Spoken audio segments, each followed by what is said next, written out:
शाहीन अपने बाबा के लिए खाना लेकर खिंचा रही होती है। तभी उसे बकरी का बच्चा मिलता है, जिसे देखकर शाहीन बोलती है, अरे कितना अच्छा बकरा है, लेकिन इसका मालिक कहाँ है? कोई नहीं, थोड़ी देर रुक जाती हूँ, इसका मालिक आ जाएगा तो चली जाऊंगी। शाहीन काफी देर इंतजार करती है, लेकिन कोई नहीं आता, तो उस बकरी के बच्चे को लेकर वो घर चली जाती है। शाम को जब शाहीन के बाबा अशरफ आते हैं, तो वो शाहीन से कहते हैं, अरे शाहीन, मैं तेरा कब से इंतजार कर रहा था, लेकिन तू खाना लेकर आई नहीं आज। एक तो तुझसे कोई काम नहीं ढूंढा जाता है और ऊपर से अब तू मुझे खाना देने भी नहीं आई। बाबा मैं आपके पास आ ही रही थी, लेकिन मुझे रास्ते में नूर मिल गई, तो मैं उसके साथ खेलने लग गई। मुझे माफ करना, मैं खाना देने नहीं आ पाई। अब तेरी माफी से क्या मेरी भूख मिट जाएगी? आज मैं पूरे दिन भूखा था और तू अपने दोस्त नूर के साथ लगी हुई थी। ये नूर कौन है? पहले तो कभी नूर के बारे में नहीं सुना मैंने। कौन है नूर? बाबा मुझे रास्ते में बकरी का बच्चा मिल गया था, मैंने काफी देर इंतजार किया, लेकिन कोई मिला ही नहीं जिसकी बकरी हो, तो मैं उसे घर ले आई। क्या कहा तूने? घर ले आई? अरे कम से कम इतना तो सोचा होता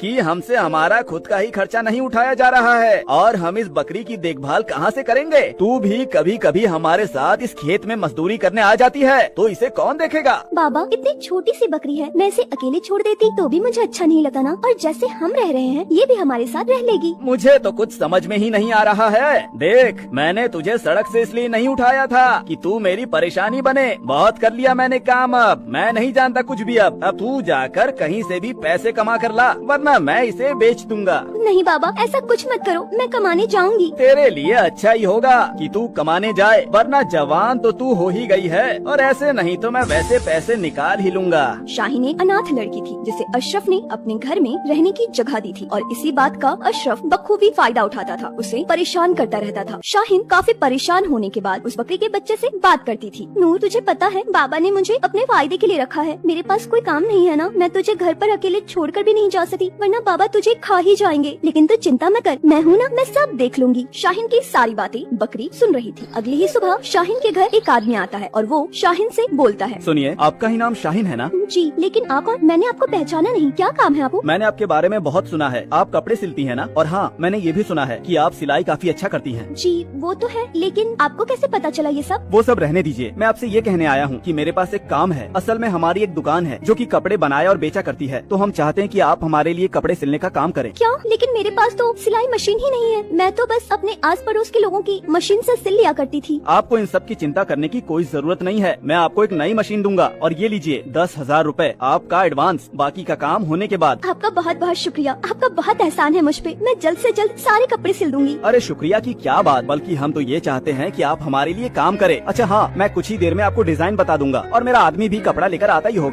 जैसे ही वो आदमी जाता है, शाहीन नूर से कहती है, नूर तूने देखा ना, सच में मैं कल ही सोच रही थी कि कोई काम मिल जाए और आज ही मिल भी गया, और वो भी इतना बड़ा काम। बकरी के बच्चे के आने के बाद शाहीन की जिंदगी में सब सही चल रहा था, वो जो चाहती थी वो सब हो रहा था। गांव के लोग भी हैरान हो रहे थे कि शाहीन जो इतनी गरीब थी वो धीरे धीरे अमीर कैसे हो रही है। एक दिन शाहीन के घर एक शमशेर नाम का आदमी आता है और शाहीन से कहता है, ओ लड़की, अशरफ कहाँ है? बाबा तो घर पर नहीं है, आपको कोई काम था क्या? तेरे बाबा ने मुझसे 50,000 रूपए ले रखे हैं, कब से पागल बना रहा है कि दे दूंगा, लेकिन अब तक उसने दिए नहीं है। आज मुझे मेरे पैसे चाहिए, वरना मैं इस घर से नहीं जाने वाला। बाबा आएंगे तो मैं उन्हें बता दूंगी और बाबा से बोलूंगी कि वो आपके सारे पैसे जल्द से जल्द दे दे। अरे तेरा बाबा चोर है, इतने दिनों से पागल ही बना रहा है मुझे। अगर आज मुझे मेरे पैसे नहीं मिले ना तो अच्छा नहीं होगा। भाई साहब मैं घर पर अकेली हूँ, कोई अनजान शख्स घर पर ऐसे बैठा रहेगा तो लोग बातें बनाएंगे, आप चिंता मत कीजिए, जैसे ही बाबा आते हैं मैं उन्हें बोल दूंगी कि आप आए थे और आपको जाकर पैसे दे दे। अरे लड़की,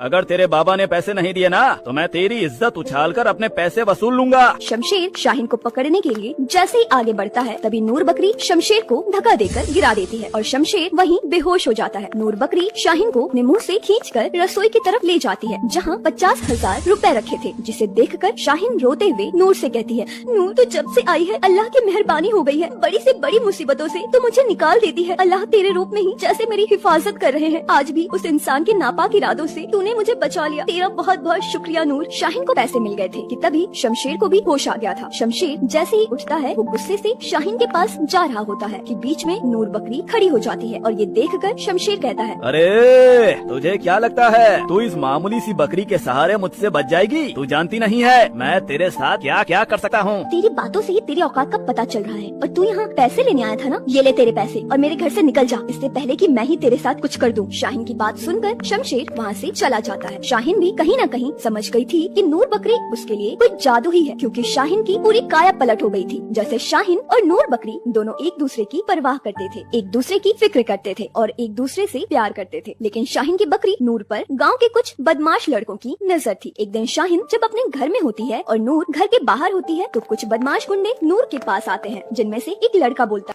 अरे यार, बहुत दिन हो गए मैंने कुछ ताज़ा मांस नहीं खाया, लेकिन लगता है कि आज मेरी भूख शांत हो जाएगी। अरे सही कहा यार, वैसे भी देख तो इसे कितना हरा भरा लग रहा है। बकरे के मांस का तो अलग ही स्वाद आता है। अरे भाई, तो इसमें इतना सोचना क्या है, आस पास कोई नहीं है, चलो उठा लो इसे, और इससे पहले कि हमें कोई देखे हम इसे लेकर रफू चक्कर हो जाते हैं। हाँ हाँ भाई चल। वो लड़के नूर बकरी को उठाकर ले जा रहे होते हैं कि तभी वो बकरी आवाज करने लगती है, जिसे सुनकर शाहीन अपने घर से बाहर आती है। उन लड़कों के हाथों में अपनी बकरी नूर को देखकर शाहीन बोलती है, तुम लोग मेरी नूर को कहाँ लेकर जा रहे हो? मेरी नूर को छोड़ दो वरना। अरे वरना क्या, हम तेरी बातों से नहीं डरते। तू अगर हमारे बीच में आई ना तो हम तेरे साथ भी वही करेंगे जो इस बकरी के साथ करने जा रहे हैं। उन लड़कों की बातें सुनकर शाहीन वहाँ जाती है और उस लड़के को जोर से थप्पड़ लगाती है। थप्पड़ खाने के बाद उस लड़के को बहुत ज्यादा गुस्सा आ जाता है और वो शाहीन को ही जोर से थप्पड़ मारता है। अरे क्या यार, तू भी इस लड़की के मुंह लग रहा है। छोड़ ना, हम जिस काम के लिए आए थे वो काम करते हैं। बकरी तो हाथ में आ ही गई है,